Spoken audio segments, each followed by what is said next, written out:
Hello girls, second year. हम हमारी poem पढ़ रहे थे ओड टू वेस्ट विंड। ठीक है, जो हमारी कंटिन्यू चल रही थी हमारी पोएम थी ओड टू वेस्ट विंड की। लास्ट कुछ पार्ट आपका रह गया था प्रीवियस क्लास में, तो मैंने कहा था कि आपको अगली क्लास में कंप्लीट करवा दूँगी। ओके, तो हम जो हमारी पोएम पढ़ रहे थे, हमारी पोएम में हमने इसको वाइंड अप किया था। तो यहीं से हम आगे का हमारा जो है लास्ट का जो पार्ट है, उसमें जो पोएट है वो वेस्ट विंड से अपील कर रहा है। वेस्ट विंड से क्या है, जो पश्चिम से आने वाली जो हवाएं हैं उनसे वो प्रार्थना कर रहा है कि मेरे जीवन में भी जिस तरीके से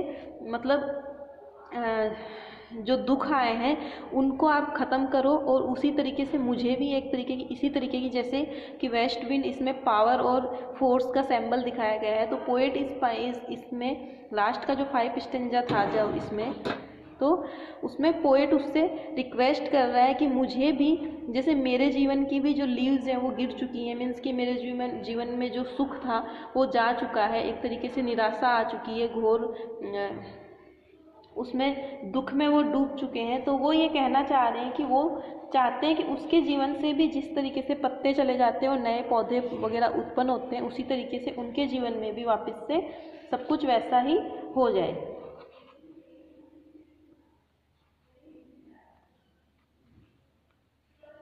तो लास्ट हमने पढ़ा था ड्राइव माई डेड थॉट्स।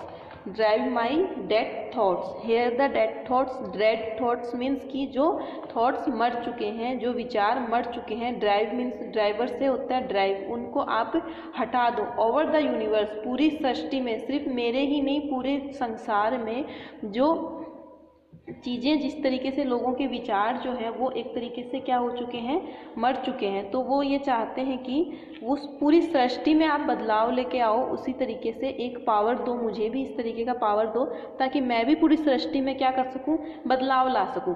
तो these line are from the Shelley's poem. You know what name of the poem, ode to the west wind. Okay, here the Shelley admires his weakness. यहाँ पे जो शैली है, PB Shelley जो है, शैली ये जो पोएट है इसके बारे में बोल रही हूँ मैं, शैली हाफ नेम इनका। तो हेयर द पोएट शैली एडमाइज हिज वीकनेस, उन्होंने अपनी कमजोरियाँ किस तरीके से दिखाई है। He said that he is unable to fight out, वो अब लड़ाई करने में असमर्थ हो चुके हैं, वो अपने जीवन में अकेले हो चुके हैं और उनके जीवन में वो चीज़ें अब उनके पास पावर नहीं है उस तरीके की। And out single handed to evils of life, ज़िंदगी की जो बुराइयां हैं, ज़िंदगी की जो कठिनाइयां हैं, तकलीफ़ें हैं, वो उनसे अब लड़ने में समर्थ नहीं है। तो वो वेस्ट विंड से प्रार्थना कर रहे हैं कि जिस तरीके से आप संसार को ख़त्म करके एक नया उदय लाती हो, उसी तरीके से मेरे जीवन में भी वो पावर और वो शक्ति प्रदान करो ताकि मैं भी उन चीज़ों को ख़त्म करके वापस से अपना एक रीबर्थ कर पाऊँ। ठीक है, he prays to west wind, here he prays to west wind like withered leaves to quicken a new birth। जिस तरीके से सूखे हुए पत्तों को आप एक स्थान से, बीजों को एक स्थान से दूसरे स्थान पे हवा के द्वारा ले जाती हो और एक नया जन्म देती हो। And by the incantation of this verse, कि इस महान कविता के द्वारा, इनकेंशन मीन्स कि जो मैं कविता, जो महान कविता, वर्स मीन्स होता है कविता, इस महान कविता के द्वारा मैं भी मेरे जीवन में उन दुखों को हटा के एक नया बर्थ लेना चाहता हूँ। मीन्स कि मैं भी एक नया, he desire to be completely one with the west wind in the utter without result. The appeal in this line, the poet appeal means होता है प्रार्थना करना। Merely like the dead leaves, a new era, merely like the dead leaves and a new era if inspired by the energy of the west wind. वो inspire हो रहे हैं किससे, inspire means होता है प्रभावित होना, या जैसे कोई बच्चा किसी टीचर से इंस्पायर होता है, किसी को आइडल बनाता है, तो वो यहाँ पे किससे इंस्पायर हो रहे हैं, वेस्ट विंड से inspire. Here for the important things is this personality, his personality, poet की जो पर्सनैलिटी है वो यहाँ पे दिखाई दे रही है। The world is like a heart shattered from a unattuned heart। unattuned heart means कि एक बहुत बड़ा, जैसे कि दुनिया पूरे एक हृदय के समान है, पूरे एक कि ऐसा लग रहा है जैसे कि पूरा संसार जो है वो एक तरीके से settled from an extinguished heart. Ashes means होती है राख, एंड स्पार्क मीन्स होता है जलना। माई वर्ड्स अमोंग मैनकाइंड जो है संसार के जो लोग हैं उनके लिए है। तो here the poet say about the energy of the west wind, here the first time we beat Shelley's passion of the reform. This was where the fire has burned, जैसे कि पूरा संसार किसी भट्टी में जल रहा है। कौन सी भट्टी में? दुखों के और दर्द के और तकलीफ़ों की, अज्ञानता की भट्टी में पूरा संसार जो चूल्हे के समान जो धीरे धीरे जल रही है, उसी तरीके से सभी की आकांक्षाएं, सभी का जीवन उसमें जल रहा है। और वो कहना चाह रहे हैं यहाँ पे कि वह चाहते हैं कि जिस प्रकार वेस्ट विंड राख को फैला देती है, एसेज मीन्स होती है राख को फैला देती है, उसी प्रकार कविता के द्वारा, इस कविता के द्वारा दबी हुई जो क्या है, दबी हुई वो बोलते हैं इंस्पायरेशन जो होती है, हमारी महत्वाकांक्षाएं जो होती हैं, ठीक है, हमारे अंदर जो दबा हुआ जो कुछ भी है उसको पुनः जीवित कर सके। यहाँ पे इमेजिनरी का प्रयोग किया गया है, मैं पहले ही बोल चुकी हूँ, ये एक इमेजिनरी पोएम है, एक तरीके से इमेजिन करके कहा गया है।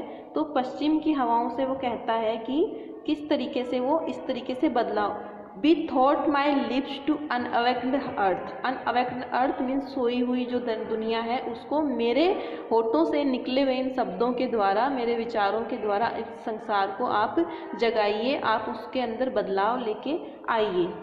तो उसके विचारों को वो कहना चाह रहा है कि मेरी कविता के द्वारा मेरे विचारों को संसार में उसी प्रकार फैला दो जैसे आप पत्तों को उड़ा के एक स्थान से दूसरे स्थान पर ले जाती है। तो यहाँ पे जो पोएट है वो क्या कर रहा है, पोएट को यहाँ पे होप है, ठीक है, the poet's word of hope which are like ashes और spark of immortal truth coming out the heart of the people, poet's mind, poet's के दिमाग में से और दिल से ये शब्द निकल के आ रहे हैं यहाँ पे, ठीक है। और आगे क्या है, the trump of the prophecy O wind, here the again appeal the wind, वापिस से प्रार्थना की है। If winter comes can spring, अगर सर्दियाँ आती हैं तो बसंत भी आएगी और बसंत ज़्यादा दूर नहीं है। क्या बसंत अब ज़्यादा दूर नहीं है, मीन्स कि उनको एक होप है, उनको एक आशा है कि अब बदलाव आने वाला है, ठीक है। तो यहाँ पे क्या दिखाया गया है, यहाँ पे ऑप्टिमिस्टिक टुवर्ड्स लाइफ दिखाई गई। ऑप्टिमिस्टिक मीन्स जीवन के प्रति आशावादी होना, मीन्स एक हमारे अंदर एक होप आना, एक आशा आना है कि हम हाँ ऐसा होगा, इस तरीके से। तो पूरे फैला देना चाहता है कवि, चाहता है कि जो उसके जिस तरीके से सारे चीज़ों में वो बदलाव लाती है वैसे उसके अंदर भी वो पूरे संसार में एक क्रांति उत्पन्न कर दे। और वह हवा से ये चाहता है कि उसका संदेश जो है वो सूखे पत्तों के समान फैल जाए और नए पत्तियों को उगने में सहायता हो। जिस तरीके से नई पत्तियाँ उगती है उसी तरीके से नव उदय हो संसार का, ठीक है।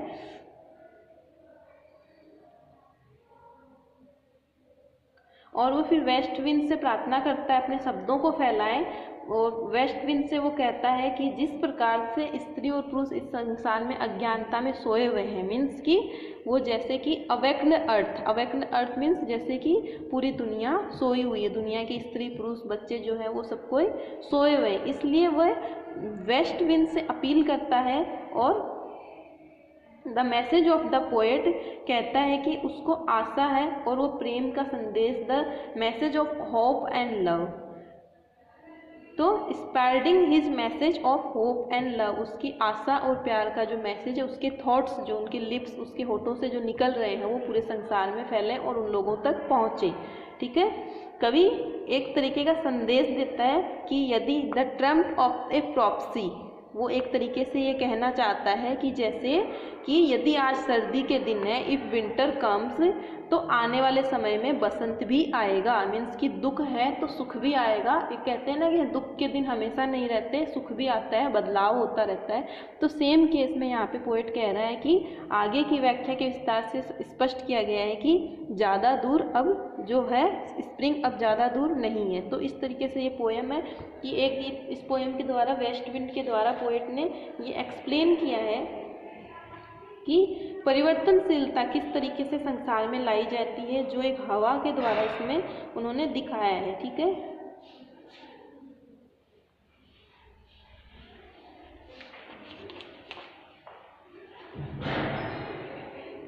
इस पोएम के अंदर जो तीन चीजें दिखाई गई हैं वो है effect on earth and influence on sky and third is impact on the ocean. किस तरीके से अर्थ के ऊपर, ओशियन के ऊपर, और तीन जो स्टेंजा इसमें है, तीन स्टेंजा में अर्थ है, स्काई है एंड ओशियन है। ठीक है, उसके बाद में 4th नंबर पे जो है वो है appeal of to the west wind.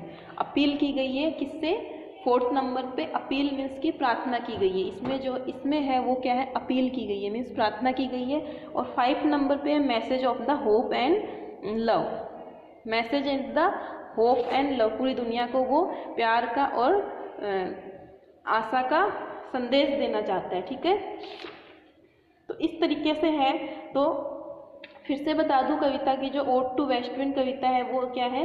एक तरीके से west wind was the written in the woods near the Florence on the day when the west wind was both mild and agitation. ठीक है, शांत है पर वो शक्तिदायिनी, हवा जो है वो शांत है पर वो शक्तिदायिनी है। ठीक है, तो अब हम इसके जो मेन पॉइंट्स डिस्कस करते हैं ताकि आपको ये पोएम पूरी अच्छे से समझ में आ जाए। ठीक है, ये मैंने आपके लिए मेन पॉइंट्स बना रखे हैं इसमें पहले से ही, जो आपको दिखाई दे रहे होंगे आई थिंक।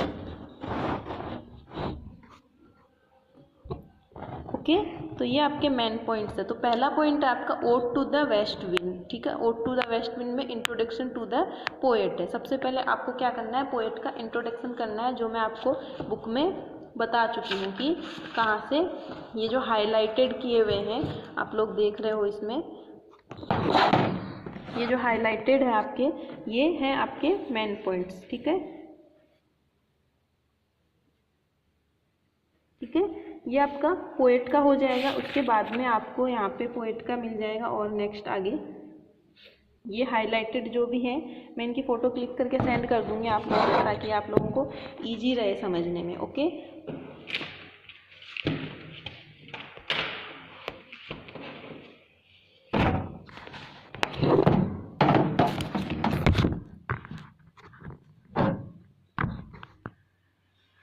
ओके, तो ये आपके जो है मेन पॉइंट्स हैं इंट्रोडक्शन टू द पोएट। ठीक है, आपको मैं साथ साथ समझाते जा रही हूँ किस तरीके से आपको ये पॉइंट्स भी बनाने। इंट्रोडक्शन टू द पोएट मैं आपको बता चुकी हूँ।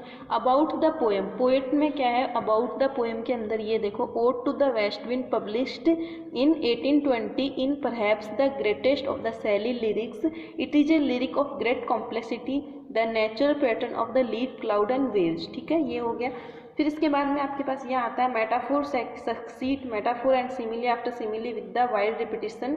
The poem is an ode compose in the Italian verse from call, ये छोड़ देना, इटालियन वर्स तक यहाँ तक कर लेना।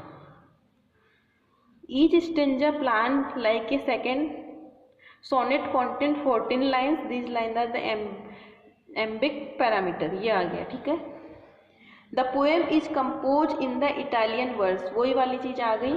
तो ये चीज़ आपको इसमें लिखनी है कि किस तरीके से, और ये लिखी हुई है। The poem is one of the Shelley greatest achievement and has a deep human and political interest. ठीक है, ये हो गया।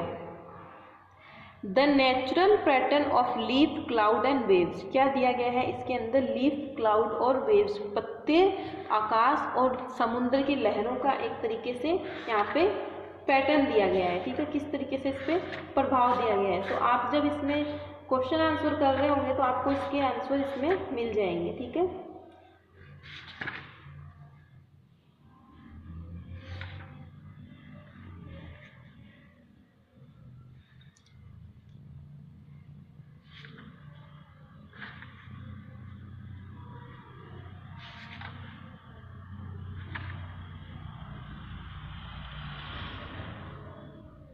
ये हो गया। आपको ये बताना है कि पत्ते, क्लाउड और वेव्स के साथ इसका कैसे कॉम्बिनेशन बनाया गया है। The west wind is the symbol of force and power, मैंने आपको बताया कि जो वेस्ट विंड कविता है वो सिंबल किस चीज़ का है? फोर्स और पावर का वो सिंबल है। ठीक है,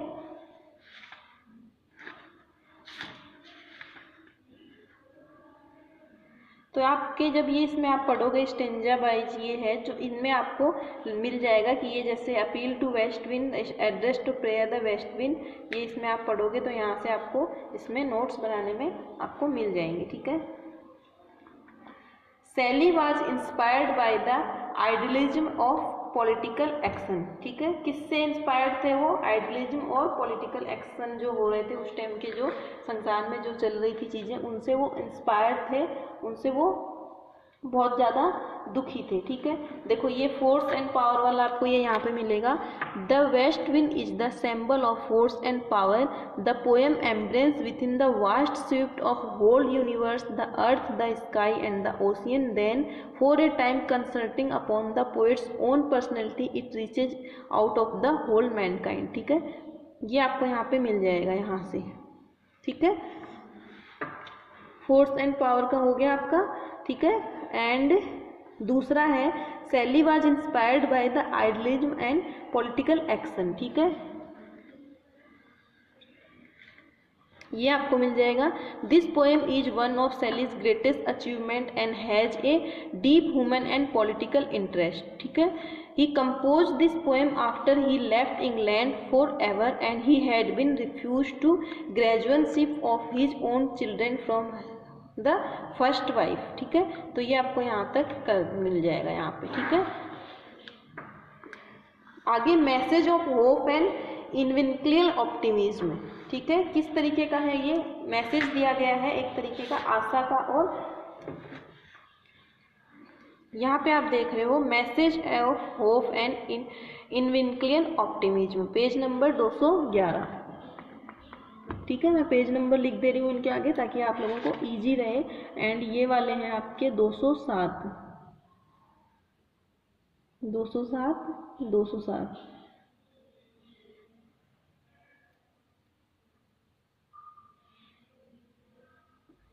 ओके, तो ये आपको यहाँ पे शो हो रहा है, दिखा रही हूँ मैं। ऑप्टिमिज्म इसमें से आपको at the end from his personal self he pass on the universe, he seek a complete margin of his spirit into the spirit of the west wind, he appeals to the west wind to make him is the liar just the forest। जैसे कि जंगल में वो बदलाव ला रही है वैसे ही वो अपने जीवन में बदलाव चाहता है और वो अपील कर रहा है। अपील मीन्स होता है प्रार्थना करना। He wants to get rid of his dead thought, उसके जो मरे हुए विचार उनको वो फिर से जगाना चाहता है। Because only then new thoughts can arise him। ठीक है, he has message of hope। ठीक है, for mankind and requested to west wind to separate in the whole world just like ashes and the spark of the shattered from the fire pale which has not been extinguished। यहाँ तक छोड़ दो, आप यहाँ तक कर लेना। Okay, ये यहाँ पे आपका ये हो जाएगा मैसेज। ठीक है, फिर effect on earth. Effect on earth आप इधर आओगे पोएम के जस्ट नीचे, ये रहा इफेक्ट ऑन अर्थ। उसके बाद में आपका है influence on the sky. Sky से किस तरीके से इन्फ्लुएंस होता है, तो ये तीनों पॉइंट है। Influence on the sky, impact on the ocean, इधर आ जाएगा आपका इम्पैक्ट ऑन द ओशियन। ठीक है, ये समझ में आ गया आपको। इमेजेस फ्रॉम डेथ और रीबर्थ। ठीक है, किस तरीके से डेथ होती है और रीबर्थ दोबारा से जन्म होता है, उसकी इमेज इसमें पोएम में दिखाई गई है। तो आप इसमें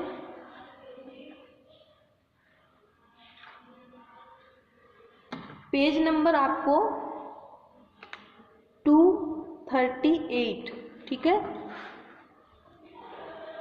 यहाँ पे आप देखेंगे 238 पे पेज पे इमेज फ्रॉम डेथ एंड रिसेंडिक्शन। रिसेंडिक्शन का आप लिख सकते हो रीबर्थ। ठीक है, ये आपको इसमें मिल जाएगा। ठीक है, और जो मैंने एक पहले लिखाया था लीफ क्लाउड एंड वेव्स, आप देख रहे हो एक पॉइंट था ये कि natural pattern of leaf cloud and waves, तो ये आपको इसमें मिल जाएगा क्लाउड, यहाँ पे आ जाएगा cloud, sea and wind, shepherd. ये तीनों को आप मिक्स करके इसको सेकंड नंबर पॉइंट को बना सकते हैं। ठीक है, ये हो गया आपका ये वाला। और आगे है क्या है, lyric of great complicity. Lyric of great complicity,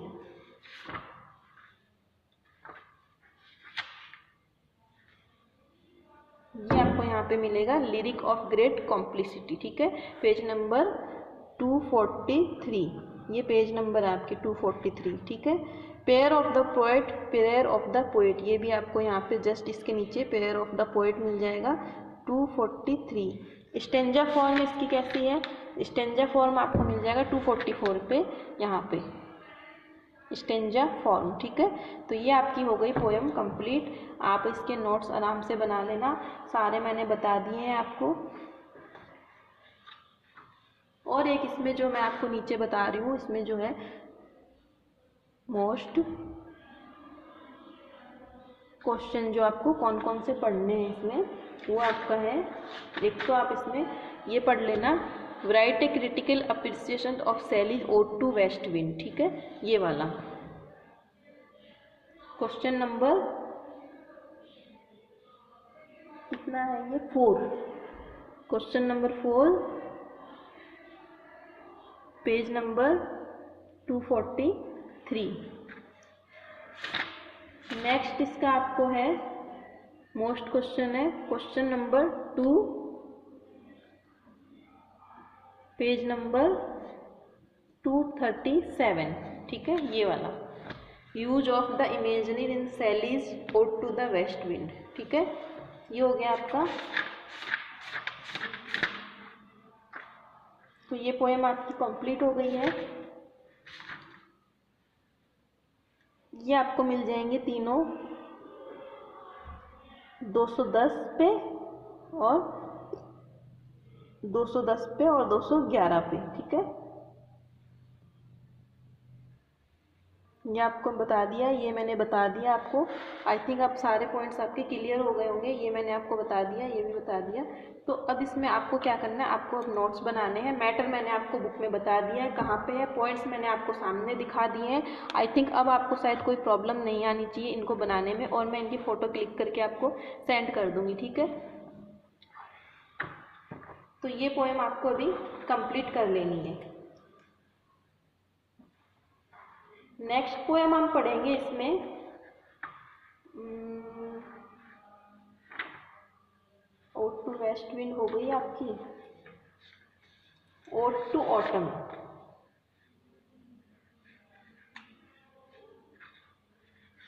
या फिर नहीं, ओड टू ऑटम नहीं पढ़ते, हम पढ़ते हैं विलियम वर्ड्सवर्थ, ठीक है। नेक्स्ट हम पढ़ेंगे विलियम वर्ड्सवर्थ, ठीक है। World is too much with us and solitary ripper, दोनों बहुत ही अच्छी पोएम है और बहुत बार आती है एग्जाम के पर्पज से भी, काफ़ी ये इम्पोर्टेंट है, ठीक है। ये आपकी हो गई है।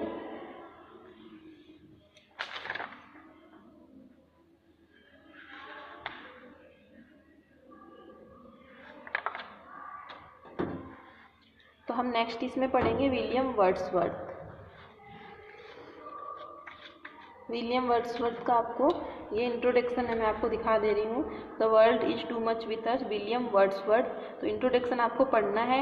इसके अंदर आपको one of the figure of the 19th century romantic movement है, इंग्लैंड के हैं। Wordsworth was born in Cockermouth, Cumberland and 7 April 1770। ये आपका मैन हो गया यहाँ तक इनके बारे में, ठीक है। तो अब जो मैं पोएम्स पढ़ाऊँगी उसमें राइटर के बारे में आप लोगों को खुद को पढ़ना है। मैं सिर्फ पोएम्स पढ़ाऊँगी क्योंकि अब तक मैंने बहुत से राइटर्स पढ़ा चुकी हूँ और इतने सारे राइटर्स मैं आपको पढ़ा चुकी हूँ, पोएट्स में पढ़ा चुकी हूँ। तो आई थिंक अब आपको खुद को समझ में आ गया होगा कि पोएट का इंट्रोडक्शन कैसे बनाना है और कैसे निकालना है, ठीक है। मैं सिर्फ आपको बुक में टिक कर दूँगी कि इनका ये मेन इंपॉर्टेंट है यहाँ पे। ये जैसे इन अक्टूबर से लेके आपका जॉन्स कॉलेज कैम्ब्रिज हो गया, यहाँ पे हो गया। आफ्टर टेकिंग, यहाँ से आ गया, after taking his degree he rise to 4 more than in France, he wrote a very French revolution, ठीक है, यहाँ तक आ गया, ठीक है। ये सब आप छोड़ दो, इतना आपको इसमें नहीं लिखना है। इसके बाद में इनके वर्क जो है वो वर्क देख लेने हैं आपको कि इनके मेन वर्क कौन कौन से हैं, ठीक है। अगर इसमें आपको मेन वर्क्स नहीं मिलते हैं तो मैं आपको सेंड कर दूँगी, या फिर आप गूगल करोगे तो आपको वो गूगल पे भी मिल जाएंगे, ठीक है। जैसे his most famous poem are the lyrical ballad, lyrical ballads जो है वो उनकी सबसे ज़्यादा महत्वपूर्ण कविताएं हैं। लिरिकल बैलेड हो गई, एक तो ये हो गया इनका वर्क में, ठीक है। द परल्यूड हो गया, दूसरा ये हो गया, and ode to intimations of immortality, ठीक है। थर्ड ये हो गया रिकलेक्शन ऑफ अर्ली चाइल्डहुड, ठीक है, एक ये हो गया फोर्थ, ठीक है, फोर्थ ये हो गया एंड सोनेट्स हैं इनकी, ठीक है। तो 5 ये हो गए, ये इनके वर्क्स हो गए। कैरियर एज ए पोएट 1793, बाकी इसमें कुछ है नहीं ज़्यादा इम्पोर्टेंट। तो ये आपका पोएट का इसके अंदर इंट्रोडक्शन हो गया आई थिंक। और नेक्स्ट आपको पढ़ना है इसके अंदर, पहले आप इंट्रोडक्शन पढ़ोगे पोएम का तभी आपको पोएम समझ में आएगी, इसलिए मैं बोल रही हूँ पहले पोएम का इंट्रोडक्शन पढ़ लेना है, समरी पढ़ लेनी है पूरी, हिंदी में भी और इंग्लिश में भी, उसके बाद में हम पोएम पढ़ेंगे। छोटी पोएम है इसलिए ज़्यादा बड़ी नहीं है, ये आपकी पोएम है, ठीक है। तो आपको पोएम की समरी पढ़नी है, इंट्रोडक्शन पढ़ना है। The poem is one of the famous sonnet of Wordsworth, he compose is poem मई में हुई है 1806 में, ठीक है, ये ध्यान रखना। It is an expression of his love and admiration of the object of nature, ठीक है, such as the sun, the moon, the sky, the sea and the wind. The language is quite simple, साधारण language है। He believes the poetry out to be written in a simple language, वो विश्वास करते थे कि poem जो है वो सिंपल लैंग्वेज में लिखनी चाहिए जो कॉमन पीपल्स भी पढ़ पाए। It is one of the most characteristics product of the Wordsworth, the poet and the moralist. The poem exacts the love of the poet of paganism, ठीक है। समरी ऑफ द पोएम पढ़ लेना इसकी। तो क्या कहना चाह रहे हैं, ये कविता वर्ड्सवर्थ के प्रत्येक सोनेट में से एक है। इसकी रचना 1806 में की गई। ये कविता प्रकृति प्रेम तथा प्रशंसा को व्यक्त करती है। प्रकृति नेचर लव है, इसमें नेचर से लव दिखाया गया है, जैसे सूर्य, चंद्रमा, आकाश, समुद्र, हवा। सरल है, कवि का विश्वास है कि भाषा अधिक सरल होनी चाहिए जो समझ। वर्ड्सवर्थ कवि का नैतिकवादी और इस प्रकार की रचना है, ठीक है।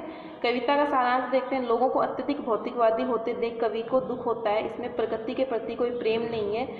इनमें वे अपनी समस्त शक्ति धन संचित करने में लगाते हैं। वे भौतिक सुखों में आनंदित होते हैं। वे अपना समय, धन व शक्ति हल्के फुल्के मनोरंजन में बर्बाद करते हैं। प्रकृति के विभिन्न दृश्यों के प्रति उन्हें कोई प्यार नहीं है। वे धन और भौतिक सुखों के पीछे भाग रहे हैं। कभी इनकी नज़रों में इसके जीने का कोई अर्थ नहीं है। मतलब कि हम पैसे कमाने में और हम हमारी इनकम करने में इतने बिजी हो गए हैं कि हमने हमारी प्रकृति से दूर हो गए। हमें ये नहीं पता कि खेत क्या है, खलियान क्या है, सूरज क्या है, प्रकृति क्या है। हम हमारी लाइफ में इतने बिजी हो चुके हैं कि हम इन चीज़ों को भूल गए हैं। तो पोएट इस कविता के द्वारा वो इन चीज़ों के पीछे दिखाना चाहता है कि मतलब कि एक मशीनी ज़िंदगी हो गई है हमारी। जो ज़िंदगी है वो इतनी फास्ट हो गई है कि जीने का अर्थ नहीं है कि वह इस धन के पीछे मशीनी दौड़ की निंदा करता है। उसको ये चीज़ पसंद नहीं है, वो इस चीज़ को क्या कर रहा है, निंदा कर रहा है वो इस चीज़ की,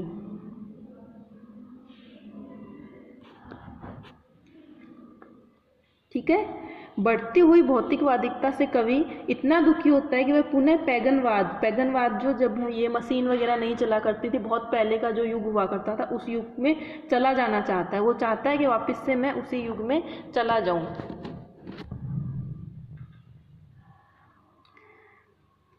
वे सीधे साधे भोले भाले लोग थे और कवि के युग में कृत्रिम चरित्र से पूर्णतः अछूते थे। उस टाइम पे मीन्स की बहुत पहले का युग, जब पत्थरों को रगड़ के आग बनाई जाती थी, जंगलों में चीज़ों को सेक के खाया जाता था, तो वो उस युग में जाना चाहता है।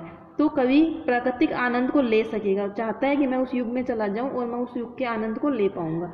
कवि प्रकृति के देवताओं के दृश्य देखने की इच्छा रखता है, जैसे ट्राइटन और पोर्टियस। ये मैं बता दूंगी दोनों क्या है, ठीक है। ईसाई धर्म की अपेक्षा पैगन धर्म को स्वीकार करना चाहता है। तो ठीक है, अब नेक्स्ट क्लास में हम सिर्फ इसकी ये पोएम पढ़ेंगे और उसके क्वेश्चन आंसर साथ में डिस्कस करेंगे। मैं थोड़े से फास्ट इसलिए पढ़ा रही हूँ क्योंकि हमें पूरा कोर्स कंप्लीट करना है। और अभी मैं आप लोगों को बार बार, मैंने कल भी मैसेज किए हैं, आज भी मैं आप लोगों को बोल रही हूँ कि मार्च लास्ट में आपके एग्ज़ाम स्टार्ट हो जाएंगे। तो आप इस वहम में मत रहना कि इस बार एग्ज़ाम नहीं होंगे या प्रमोट होंगे, ऐसा कुछ भी नहीं है। अगर सेकेंड ईयर में आप लोग क्लियर नहीं कर पाए हो पेपर, तो आपकी फर्स्ट ईयर की भी कोई वैल्यू नहीं रहेगी, ना सेकंड ईयर की ना फर्स्ट ईयर की, आप 12th के बराबर हो जाओगे, ठीक है। तो इसलिए मैं आपको स्पेशली कह रही हूँ कि आप अपनी पढ़ाई पे अच्छे से ध्यान दे लो। अगर अभी भी नहीं दे रहे हो तो अभी भी आपके पास टाइम है 3 महीने का पढ़ने के लिए, और कोई प्रॉब्लम हो तो आप मेरे से पूछिए, ठीक है। Okay and thank you.